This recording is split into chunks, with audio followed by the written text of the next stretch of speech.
Have you ever seen a human stare down a Velm Ravager until it wet itself? Captain Xerex hissed, his mandibles clicking in pure horror. I have. I still get nightmares. Across the war room, the Council of Alien Commanders bristled uncomfortably. The screens flickered with images of Earth's forces moving like a storm across the stars. It hadn't started as a war. No, it had begun as a peace summit, an attempt to welcome the bipedal newcomers into the grand interstellar collective. Then someone had locked eyes with a human delegate and lasted exactly 8 seconds before screaming for his ancestors. General Nusk of the Krellian Alliance shifted uneasily, his skin plates rattling. Their eyes, I do not understand. No natural being should have eyes like that. They are too steady, too loud. Commander Peth of the Vorn Coalition thudded his heavy tail against the metal floor, a nervous habit. It's not just that they do not look away. It's as if they are reading you, peeling you apart, dissecting every lie, every fear, every regret you ever tried to bury. Xerex leaned forward, his voice dropping. You cannot outstare a human. Not for more than 10 seconds. Not even our best. The first incident during the negotiations was with Envoy Marduk. He tried to assert dominance, locked eyes with the human ambassador. Nusk shuddered. 7 seconds. And then, a young lieutenant asked, his scales a lighter nervous shade of green. Xerex's mandibles twitched. Collapsed into a sobbing heap, had to be carried out. The room went silent. Outside, the battle for Laika 7 raged. Humans, outnumbered and outgunned, were carving through fleets with tactics that defied reason. Their ships moved like predators. No wasted motion, no hesitation. We must find a way to neutralize this psychological weapon, Peth said. Surely we can develop shields, visors. You think we haven't tried? Xerex barked a laugh. We gave. The frontline units mirror shields, optical dampeners, neural feedback loops. It didn't matter. They feel the human gaze even when they can't see it. They know it's there, and it knows them. A sharp alarm rang out. Another breach. Human Marines had landed on Deck 17. The aliens exchanged uneasy glances. Why do they fight like this? The lieutenant whispered. We offered them unity, resources, technology. What are they protecting? Xerex clicked his claws thoughtfully. It's not just their planet. It's something inside them. They don't fight to win. They fight so that they never have to bow their heads. They'd rather burn the galaxy than kneel. The door burst open. A Krellian soldier stumbled inside, clutching his helmet. His eyes were wide, glazed, and twitching. They're here, he gasped. Section 8. We couldn't hold them. He looked right at me. I couldn't. His voice broke into a whimper. No one spoke. The counselors just stared as he slid to the floor and curled into himself. They're coming here, aren't they? Nusk said. Quietly. They are, Xerex confirmed. No one suggested running. They all knew it would do no good. Humans didn't conquer by speed or brute force. They conquered by walking calmly into the heart of your defenses, looking you dead in the soul, and daring you to blink first. And they always won. On the lower levels. Of the warship, Sergeant Elias Harper led his team with a casual stride that bordered on arrogant. His helmet was clipped to his belt. He didn't need it. Neither did the soldiers following him. There were 6 of them, and every step they took sent ripples of terror ahead of them, invisible and unstoppable. Harper paused at a corridor junction, listening to the faint skittering of clawed feet on metal. His second-in-command, Corporal Cass, grinned and adjusted the strap on her rifle. They're setting up another blockade, Cass said. Harper nodded. Good. Saves us the trouble of chasing them. Ahead, the corridor twisted into an intersection guarded by a wall of alien soldiers, shields, raised, weapons trembling slightly. Harper could feel the weight of their gaze as they tried desperately not to meet his eyes. He stepped forward. One of the aliens, a young Krellian by the look of his armor, made the mistake of glancing up. Harper smiled. 1 second, 2 seconds. 3. The Krellian's breathing turned ragged. 4, 5, 6. Sweat, or the Krellian equivalent, beaded along the edges of his faceplates. 7, 8. The shield he was holding began to shake. 9. He screamed and threw his weapon down, bolting in the opposite direction. The rest of the blockade cracked instantly, scattering like dry leaves before a storm. Cass chuckled. That's a new record. 9 seconds before he lost it. Soft lot today. Move up, Harper said dryly. Secure the war room. They advanced at a steady pace, almost leisurely. There was no point rushing. Their greatest weapon wasn't the rifles slung over their shoulders or the explosives they carried. It was the calm certainty in their step, the unbreakable knowledge that they had already won. In the war room, Xerex and the others could hear the approach, the scrape of boots, the occasional low murmur of human voices, confident, amused, merciless. Nusk reached for his sidearm, fingers trembling, swore under his breath, and activated his personal shield generator. None of it would matter. They all knew it. The door hissed open. Harper stepped through, helmet off, a lazy smile on his face. His team fanned out behind him, weapons lowered but ready. For a heartbeat, no one moved. Xerex locked eyes with Harper. 1 second, 2, 3. He fought the instinct to look away, dug his claws into the table. His breath caught in his throat. 4, 5, 6. Harper's expression didn't change. He didn't smirk. He didn't sneer. He simply watched, the way a storm cloud watches a mountain it plans to erase. 7, 8. Xerex felt his stomach twist into knots, his vision blurred at the edges. 9. He broke. His head dropped to the table, chest heaving.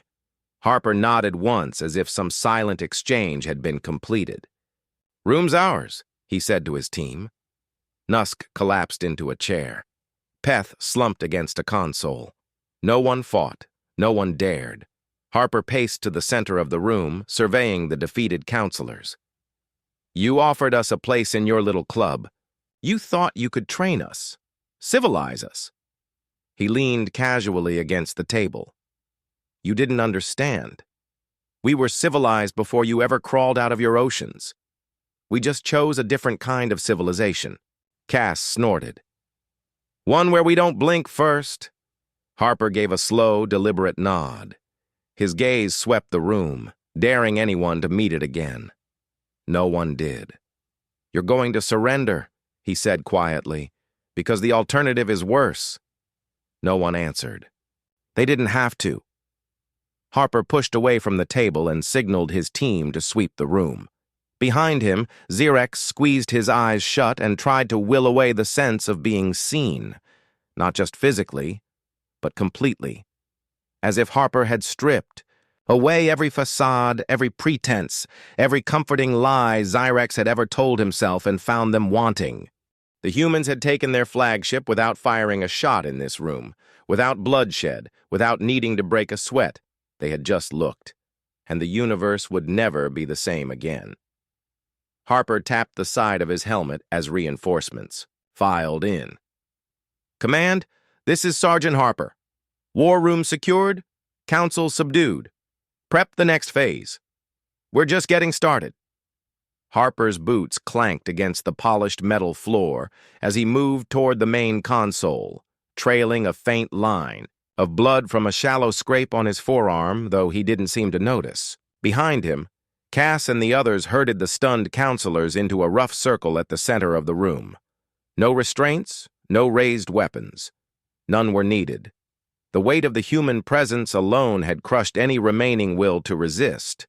The counselors murmured among themselves, voices strained and urgent.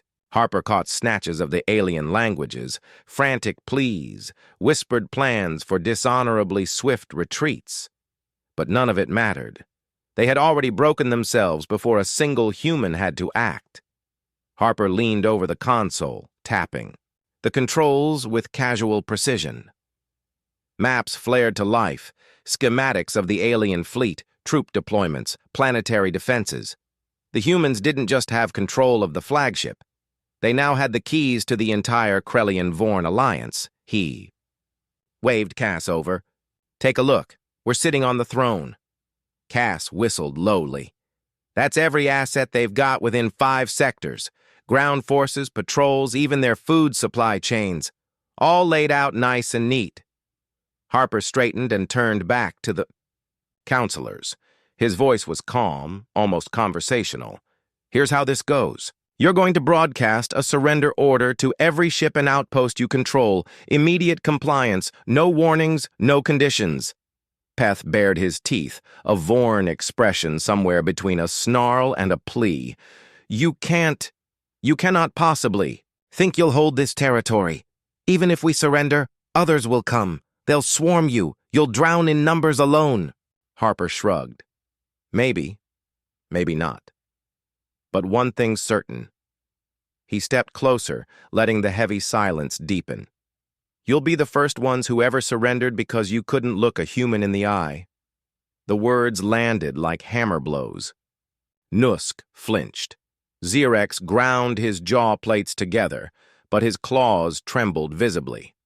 Another human soldier, Rain, a burly woman with a perpetual lopsided grin, came jogging in through the open hatch. She tossed a datapad to Cass. "Update from Fleet Command. Leica 7's garrison just folded. Marines secured the capital in under 2 hours. Casualties minimal." Harper caught Xerex's eye deliberately. "Your stronghold planet. The one you said no force could ever breach. Gone." He let that hang in the air. "You should have talked terms while you still had something to bargain with." Xerex's voice cracked. "We never understood. We thought your weapons would be your strength. Your fleets. Your machines?" Harper nodded. "They help. But no, our strength is a lot simpler." He paced slowly around the circle of defeated leaders. "We're not smarter. We're not faster. We're not stronger." Each word hit like a drumbeat. "We're harder." A murmur rippled among the counselors. It wasn't anger. It was fear. Fear of something they didn't have a name for. Humans didn't win because they were more advanced. They won because they didn't flinch. They didn't break. And when they were broken, they kept moving anyway. Peth spat onto the floor, a dark, viscous fluid splattering against the metal. "If you think you can hold our people in submission, you are mistaken. Others will resist." Harper smiled coldly. Good. We were getting bored anyway. A fresh klaxon blared across the command deck, a shrill, urgent warning. Harper cocked his head slightly. "What now?" Rain checked the console. Her eyebrows lifted. "Looks like some of their outer perimeter ships aren't taking the surrender. Order seriously. Movement along the 5th orbital belt." Cass's eyes lit up. "Finally, a little exercise." Harper turned to the counselors. "You get one chance to call them off. Otherwise, we move to live demonstrations." Xerex hesitated, his mandibles clicking in frantic thought. The others looked to him, hope and despair mingling. They knew what Harper meant by live demonstrations. Humans didn't make idle threats. Xerex opened a comms channel, his voice shaking but firm enough to carry the message. "All units in the 5th belt, cease maneuvers, stand down. Do not engage. I repeat, do not engage." There was a long, crackling silence. Then the indicators on the console shifted. The alien ships powered down weapon systems. Engines idled into standby. The threat evaporated in a heartbeat. Harper gave a satisfied nod. Smart. The tension in the room lessened slightly, but it didn't vanish. It wouldn't. Not while the humans stood there with that same terrifying, unshakable calm. He gestured to Cass. "Lock down the flagship. Get engineering to reroute full control to our systems. Then patch me through to every remaining ship still on the grid." Cass's grin was wolfish. "You got it, boss." Within minutes, Harper stood before the primary communications array. A blinking green light indicated open channels to the entire Alliance network. Tens of thousands of alien officers, soldiers, and civilians waited on the other side, waiting for orders. Harper leaned in. "This is Sergeant Elias Harper of Earth's Expeditionary Force. Effective immediately, your leadership has surrendered. Lay down your arms. Comply, and you will live." He let the message hang for a moment, then added, almost as an afterthought, "Refuse, and you'll see exactly why no one holds eye contact with a human for longer than 10 seconds. He cut the transmission. Cass chuckled under her breath. "Think they'll get the hint?" Rain slung her rifle across her back and leaned against the wall. "They got the hint before we even showed up. They just didn't know it yet." The human team moved through the flagship. With deliberate ease, securing systems, cataloging weapons caches, reprogramming the navigation controls to align with Earth Command's protocols. The ship itself, a marvel of alien engineering, felt almost sluggish under their command, as if the very vessel knew who its masters were now. Harper paused at the viewport overlooking the swirling debris field of the battle. Shattered alien vessels drifted like broken bones across the stars. Amid the wreckage, sleek human warships moved in formation, silent and unstoppable. A soft chime from his communicator brought him back to focus. "Harper here." "Colonel Jensen from Fleet Command." A voice crackled over the line. "Status?" "Flagship. Secured. Council subdued. Alliance forces folding across 3 systems. Minimal resistance so far." There was a pause. "Good work, Sergeant. Prep for Phase 2. Harper's lips twitched into a faint smile. "Already on it." He cut the line and turned to his team. "All right, people. Show's not over yet. Time to teach the galaxy a little more about eye contact." They laughed. Not the wild, savage laughter of bloodthirsty warriors, but the quiet, knowing amusement of soldiers who had already won the real fight before the first shot was fired. Harper rested one hand lightly against the cool metal of the flagship's core. Somewhere deep in the belly of the ship, the engines rumbled to life, responding to human command. He didn't need to give orders. The next steps were already in motion. Infiltration, consolidation, total strategic domination. This wasn't just about one battle. This wasn't about one flagship or one broken alliance. This was about changing the way the entire galaxy thought about humans. One long, unflinching stare at a time, and they were just getting started. The flagship, once a symbol of untouchable alien authority, moved under human control like a broken warhorse resigned to a new master. Across the shattered remains of the Krellian fleet, surrender signals blinked like dying stars. Human warships fell into a quiet orbit around the captured vessel, sealing the system under an invisible noose. Sergeant Elias Harper stood with his team in the central command hub, the lights around them dimming and shifting to Earth-standard wavelengths. The alien counselors, still gathered under silent guard, looked more like prisoners of their own defeat than captured enemies. None dared meet Harper's eyes again. Once was enough to scar a soul. Cass finished reconfiguring the long-range transmitters, wiping her hands on her fatigues. All systems aligned, ready for full system-wide broadcast. Harper gave a simple nod. The real message wasn't to the counselors anymore. It wasn't even to the remnants of the fleet still licking their wounds in deep space. It was to every race watching, every species that had once whispered about humans in uncertain, patronizing tones. That era was over. He stepped to the broadcast station, keyed the transmission wide open, and spoke, voice clear and even, echoing. Across the sectors, "This is Earth. This is humanity. We have claimed your flagship. We have broken your fleets. We have stood against your best without blinking." He paused just long enough to let the words weigh heavy. "You offered us a seat at your table. You thought we would kneel for it. You thought you could measure us by your standards of strength. You were wrong." The feed went silent for a moment, As the echoes of his message traveled outward, hopping from relay to relay, bouncing off satellites, threading through the listening posts of a dozen cautious civilizations. Nusk shifted uncomfortably, his gills pulsing as if struggling for breath. Harper turned to face the counselors once more. You don't lose to humans because our ships are better. You don't lose because our weapons are sharper. You lose because when a human looks you in the eye, you see what you've forgotten. He crossed the room slowly, stopping just short of Zyrex. You see survival. You see the caves and the blood in the ice. You see a species that crawled out of the dirt, clawing and screaming, and who never once forgot what it took to live. Not once. Zyrex bowed his head in silence. There was no rebuttal, no last stand, no bargaining. Harper straightened, his gaze sweeping across the dim room filled with defeated conquerors.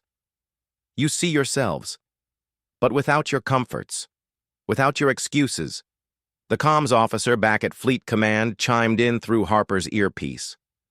Sir, Galactic Council stations are broadcasting emergency lockdown protocols. Half the coalition worlds are demanding new treaties. Human ambassadors are being recalled to the negotiation tables under very different terms. Harper allowed himself a small, humorless smile. That was how true conquest worked. Not through broken bodies, but broken certainties. Good, he muttered. He gave Cass a nod. Prepare the flagship for redeployment. We're heading deeper. Copy that, Cass said, grinning wide. As the humans moved out, commandeering the massive vessel with casual authority, Harper caught a final glance at the alien counselors, still huddled together. A silent warning passed between them, not from any threat made aloud, but from the realization burning behind every human step. It wasn't the weapons.